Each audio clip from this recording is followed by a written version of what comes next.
Welcome to our channel. If you need to sync your Garmin watch with your phone or connect it to a new phone, follow these step-by-step instructions. Step 1. Download and install the Garmin Connect app on your new phone from the App Store or Google Play Store. Step 2. Open the Garmin Connect app and log in with your existing Garmin account credentials. Step 3. Make sure Bluetooth is enabled on your phone by going to your phone settings.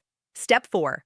On your Garmin watch, swipe down from the watch face to access the control menu. Step 5. Tap the phone or Bluetooth icon to put your watch in pairing mode. Step 6. In the Garmin Connect app, tap the menu icon in the top left corner. Step 7. Tap Garmin Devices to see your connected devices. Step 8. Tap Add Device and select your Garmin watch model from the list. Step 9. Follow the on-screen prompts to complete the pairing process. A pairing code may appear on both devices. Step 10. Verify the pairing code matches on both your watch and phone, then confirm to establish the connection.